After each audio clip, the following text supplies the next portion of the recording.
This is Cast of Wonders, the young adult fiction podcast featuring stories of the fantastic. Welcome! This is episode 623. I'm Amy Brennan, editorial assistant and associate editor at Cast of Wonders, and your host for today's episode. Every year, Cast of Wonders highlights some of our favourite episodes from the previous year. It's a great chance for us to take a bit of a breather and to let you, our listeners, catch up on any missed back episodes, with new commentary from a different member of the crew. Our story for today is The Cat That Worked From Home by Dan Peacock and Rachel Peacock. It was first published as Cast of Wonders 583 in April 2024. Dan Peacock is a sci-fi and fantasy writer from the UK. His short stories have been published in F&SF, Heartline Spec, and Little Blue Marble, among others. And you can find the links to all his published stories at danpeacockwriter.com. He lives with his long-suffering partner and their daughter Rachel, who co-wrote this story. Rachel Peacock is 9 years old at the time of writing. She enjoys reading her Kindle and playing board games. She owns a black cat called Coco, who can't purr properly, but hoots like an owl instead. As far as she knows, Coco does not work from home. This is her first published story. This story is narrated by Mike Boris. Mike Boris is an IT consultant and freelance e-learning narrator living just outside of Indianapolis, Indiana, in the USA. He has read for a number of story podcasts, including Escape Pod, Pseudopod, The Drabblecast, and Starship Sofa. Along with his e-learning work, Mike has put in some time on the radio and dabbled in commercials, but that's work. Reading stories out loud, like he did for his 4 now-grown boys, that is truly a delight. You can find Mike online at mikeborisaudio.com, or listen for his other work on your story podcast of choice. And now, we've a tale to tell.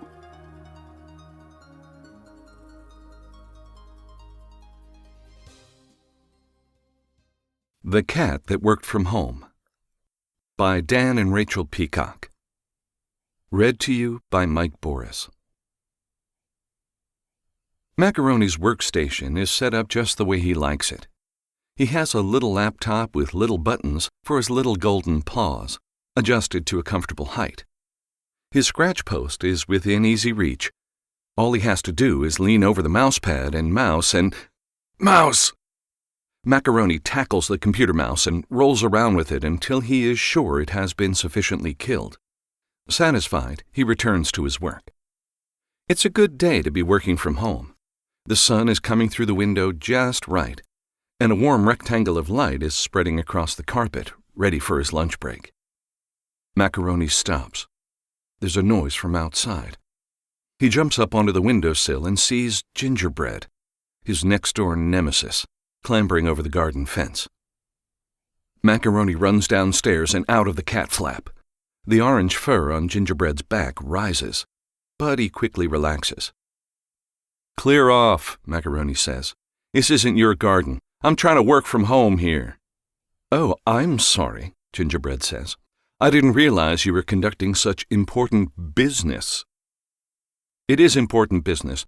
I have a little laptop with little buttons for my little paws." "Big deal. While you're slaving away for the fat cats, I'm chasing birds, sleeping, and licking myself. You should try it sometime." Macaroni shakes his head. "You're just lazy. You'll never understand what it's like to do important business." He puffs out his tail and walks away, trying hard to look confident. Back inside, he peeks out of the upstairs window. Gingerbread seems to have gone. That's good. It's not a very productive day. Macaroni keeps getting distracted by the birds out of the window, and he almost misses the Daily Zoomies call. By the time he logs on, Mr. Whiskers, Calico, and Socks are already online. Mr. Whiskers is Macaroni's boss. Mr. Whiskers is technically his first name, so he insists on being addressed as Mr. Whiskers, as it is a professional setting. For a while, they discuss the latest important business developments. Macaroni isn't quite sure what's going on, but it does sound important, and he nods his little head whenever Mr. Whiskers says anything. After the meeting ends, Macaroni signs off, ready for his lunch break. He stretches out in the sunlight-warmed portion of carpet, yawning. He's almost asleep when he hears the front door slam shut. Macaroni freezes. It can't be. He hasn't been relaxing that long. The sun is still high overhead. Why is the human home early? Macaroni rushes to slide the laptop out of sight and tucks away the mousepad and mouse. No one can see the cat's important business documents or know that they are secretly working from home. He pads downstairs and rubs up against his human's leg. She's in the kitchen on the phone and doesn't seem to notice him. "I don't know," she says into the phone. "They sent us all home at lunchtime. Yeah, we'll be working from home going forward until everything's back to normal." Macaroni stops. His human can't work from home as well. How will he be able to get anything done with her snooping around? He meows and she bends down to give him a stroke. "Hey there, little Mr. Mac and Cheese," she coos. "No, not you," she says into the phone. "The cat." "Yeah. All right. No problem. Speak to you later." She scoops Macaroni up, stroking his golden fur. Macaroni, she says. "Good news! Mummy is going to be at home every day now. She doesn't have to go to the horrible office for a while. Isn't that great?" It is not great. Macaroni tries to say this, but all that comes out is a pathetic meow. "Oh no, would you like a snacko?" Macaroni would like a snacko. He stops wriggling and begins to purr loudly. The human puts him down and goes to the kitchen. Macaroni follows alongside her, almost tripping her up. He purrs louder as she shakes the bag of snackos, tipping a few into his bowl. After he's finished crunching away at the snackos, Macaroni licks himself. He does a whole body clean, just in case. He can't go back online while the human is here. He can only hope that Mr. Whiskers doesn't think he's been slacking off. Later that night, the human fills Macaroni's bowl and heads off upstairs to bed. He waits until he can hear her snoring, then creeps into the spare bedroom where he keeps his important work equipment. He pulls out the little laptop from its hiding place, plugs in the little mouse, and "Mouse!" Macaroni tackles the mouse, then freezes. He stays still for a moment. The human is still snoring and doesn't seem to have woken up. He's surprised to find that Mr. Whiskers and Socks are online, despite it being well past business hours. He logs onto the Zoomies call, keeping his meows as quiet as possible. "Mac, there you are," says Mr. Whiskers. "Sorry, Mr. Whiskers," Macaroni says. "My human came home early and—" "Mine too," Socks says. "It looks like all of them have." "All of them?" says Macaroni. "All of them," says Mr. Whiskers. "It looks that way. All the humans are being sent home. They're not going to work in the offices anymore." "But if they're staying at home every day, how can we do our work? They can't find out about our important business plans." "I don't know," sighs Mr. Whiskers. "I don't know." The cats agree to call again the next night, and they sign off. Macaroni hides the laptop again and slinks downstairs, through the kitchen and out of the cat flap. The night air is cool and the ground is still slightly warm from the afternoon sun. He walks across the street, gathering his thoughts. What are they going to do?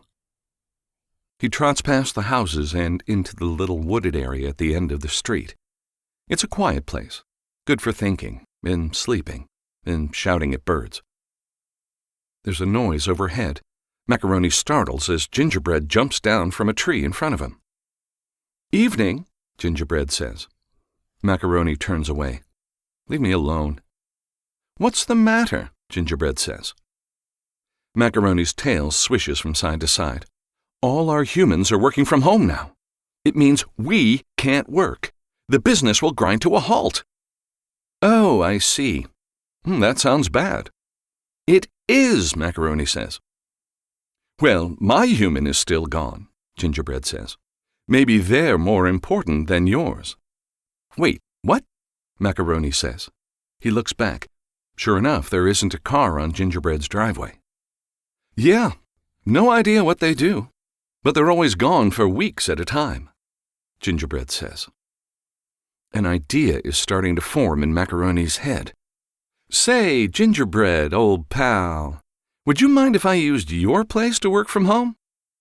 Gingerbread frowns. Well, that wouldn't be working from home. That would be working from my home. Macaroni makes himself look as small as possible. Please. Oh, all right, Gingerbread says. Fine. And all my colleagues as well, Macaroni says. No! Wait. Maybe. If they all bring a bag of Snackos, you've got yourself a deal. Macaroni nods. It's a deal. Macaroni puts the word out, and early the next day the team sets up a workspace in Gingerbread's living room. Mr. Whiskers and Calico clear the dining table, and Macaroni and Socks haul the little laptops up onto the tabletop. Gingerbread is watching from halfway up the stairs, head cocked. Mr. Whiskers trots over to Gingerbread. I just want to thank you again for extending your hospitality in these unprecedented times, he says. Sure. Soon the team is cracking on with some serious work, squeezed together around the table. Macaroni looks up from his laptop. Gingerbread is sitting on the floor, staring up at him. What? Macaroni says. Gingerbread jumps up onto the table. What is it that you lot actually do for work? He says. Mr. Whiskers looks over and frowns. You wouldn't understand. Important business. We are hot desking. That's just it, though. You all just keep saying business at each other. But I've got no idea what the job actually is. I've watched you, and you just seem to be randomly mashing the little keyboards with your little paws. He peers over Calico's shoulder. Look, you're not even typing anywhere. What actually is your job? It's just normal business, Mr. Whisker cries. And networking. Networking? What does that mean? I don't know the actual definition, but I'm sure it's very important, Mr. Whiskers says, fluffing out his tail to look impressive. Gingerbread nods slowly. No problem. I'll leave you all to your business. I'm going to see how many butterflies I can eat before lunch. He walks away, and Macaroni hears the cat flaps swing open, then close shut behind him. Don't worry about him, Macaroni says. He just doesn't get it. Hunting butterflies does sound like fun, though. They carry on working for a while, little paws clacking away at the keys on their little keyboards. Macaroni is focused hard on a business document when he hears a rustling noise from the kitchen. He smiles. It sounds like Gingerbread has come back, and he is worming his way into all the bags of Snackos they bought as payment. The door to the kitchen opens. It's not Gingerbread. It's Gingerbread's human. The cats all stop and stare. The human stares back. There are 4 cats sat around his dining room table, and they seem to be working? He owns a cat, but none of these are his cat. These cats all have little laptops with little buttons for their little paws, and important-looking business papers are everywhere. The cats are still frozen and still staring at him. He isn't sure what to say. He says. The noise breaks the spell. Calico is the first to bolt, streaking past the human and out of the cat flap. Socks darts behind the couch. Mr. Whiskers climbs halfway up the curtain. Macaroni, panicking, runs up the stairs, then back down again. Calico bursts back in. The laptops, she meows. The cats all strap their little laptops to their backs as quickly as they can, and Mr. Whiskers secures the top-secret business documents. Gingerbread's human is still just standing there, mouth slightly open. He steps aside as the cats charge past and out of the house. The cats stop for breath at the far end of the street. Gingerbread's human doesn't seem to be making chase. That was a close one, Socks says. He sold us out, Mr. Whiskers growls, when I get my paws on that gingerbread. Macaroni's golden fur stands on end. I'm sure it was just a misunderstanding. He might not have realized his human was coming home. I'm really sorry, Mr. Whiskers. His boss shakes his little head. There's nothing for it, then. We'll have to move to the night shift and work while our humans are fast asleep. The cats groan. Nighttime is the best time to go out and hunt small furry things and small feathery things and flappy crunchy things. Now they'll be stuck behind a desk. Come on now, Mr. Whisker says. We're a family here, and there's profit to be made.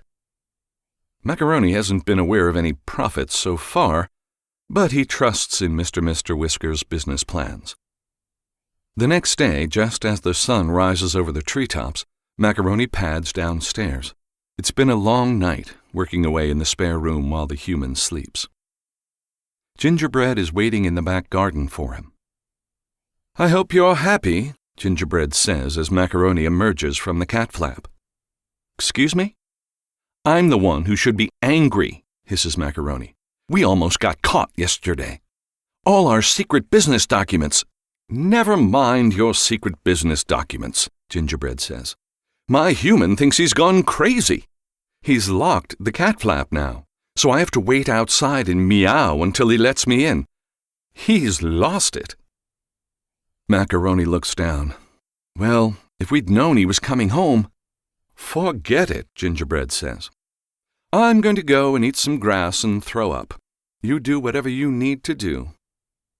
He turns and scrambles over the fence, and then he's gone. That night, as his human snores and Macaroni types away, he feels guilty. He never meant for Gingerbread to get caught up in all this. Perhaps the whole business thing was a bad idea after all. Were cats really supposed to sit behind a desk and do paperwork? Shouldn't he be out chasing birds and sleeping under cars and living his best life? Macaroni has a lot of thinking to do. He pushes some of the papers aside, puts his little head down next to the little laptop, and closes his eyes. Although he'd only closed them for a second, when Macaroni opens his eyes, it's morning. He yawns and stretches, becoming very tall for a moment. He taps his little paws on the keyboard, closing down the laptop. Oh my goodness, a voice says behind him. Macaroni turns. His human is sitting on the bed behind him. Her mouth is open. In her hand is her phone. It's recording. Macaroni tries to say, "It's not what it looks like," but all that comes out is a meow. Look at him, his human says, as if there were an audience. He thinks he's doing work on his little laptop. How cute! Macaroni hisses. He is working, very hard. Or he was, before he fell asleep. Look at all those little papers! His human approaches the desk, her phone still recording. They're so small! Her hand picks up one of the documents, and Macaroni howls. It's the top secret business document that holds all of Mr. Whisker's original plans. Someone else getting hold of it was the worst thing that could happen. Macaroni, what's this? She says, opening the document. Macaroni meows, sadly. It's too late. The human stops. Did you write this? She says, placing the document down. Scrawled across the sheet in messy letters is the word business. Macaroni looks away. It's over. Their business plans have been exposed. This is so cute! His human looks close to tears. My little mac and cheese is a business cat. Oh, so important! She scoops him up and gives him a big scrub under the chin just where he likes it. Macaroni purrs. She does have a point. He is a very important business cat. I'm going to show everyone just how clever you are, she says, putting him down. She fiddles around with her phone for a while, and Macaroni takes the opportunity to sneak away. Out on the street, he doesn't see Gingerbread or any of the other cats. He finds a shady spot underneath a parked car and curls up. Everything was going wrong.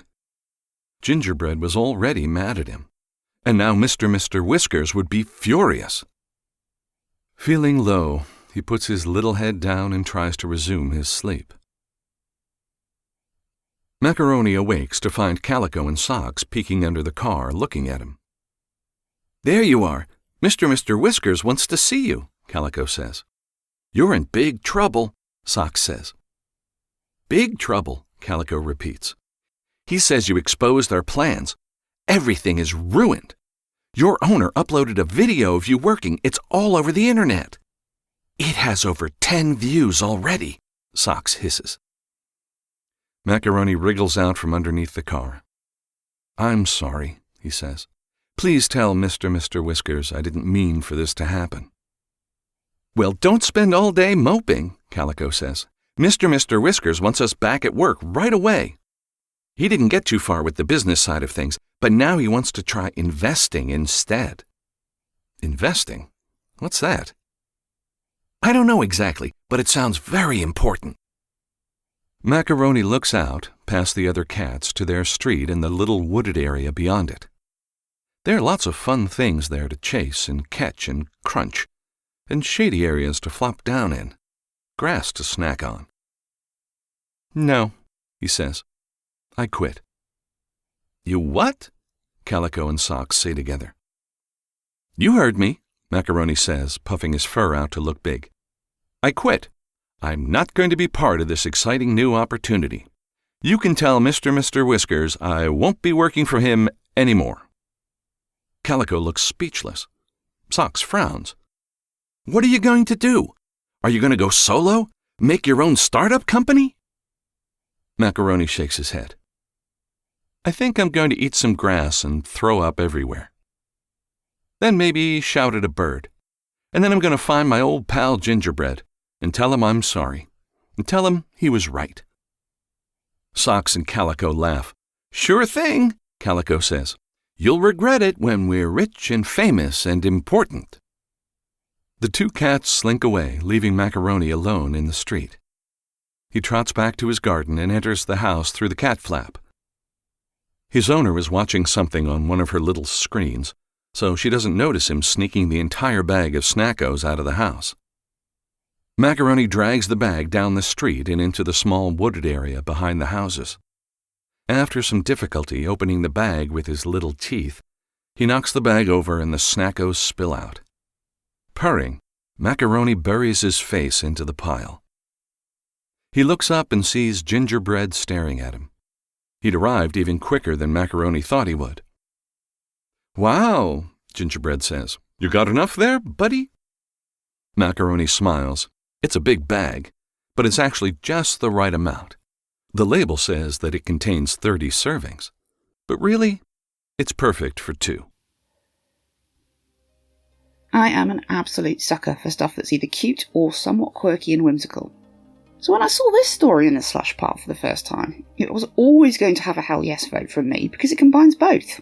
I mean, who couldn't love cats pretending to be humans doing office work?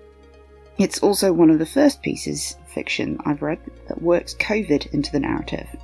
And it does so in a way that is plot relevant, but not centre stage. Gingerbread is definitely the winner in this story though. I just love his common sense attitude to life as a cat. If I could choose who I would like to be in this story, it would absolutely be him. No responsibilities, all the fun, all the Snackos, no work that he doesn't understand. What's not to love? I don't blame Macaroni for throwing in his lot with his friend at all. I would too, given the same opportunity. Join us again soon.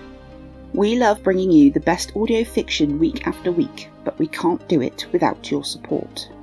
Your donations pay our authors, our narrators, our servers and our staff.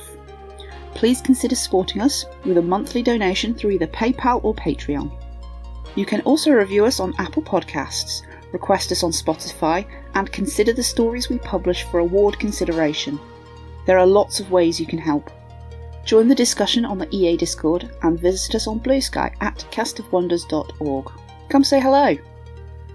Cast of Wonders is brought to you by editor Catherine Inskip, assistant editor Alicia Caparaso, associate editors Rebecca Arn, Tanya Eidelit, Amy Brennan, Cup Hakob, Becca Miles, Ray O, Samuel Poots, Emma Smales, Denise Sudell, and Rin Yi.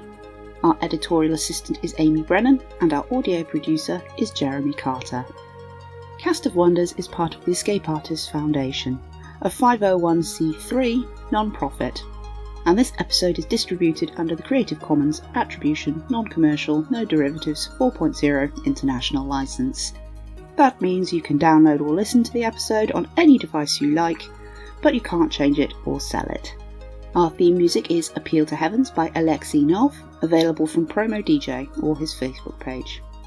Thank you for listening.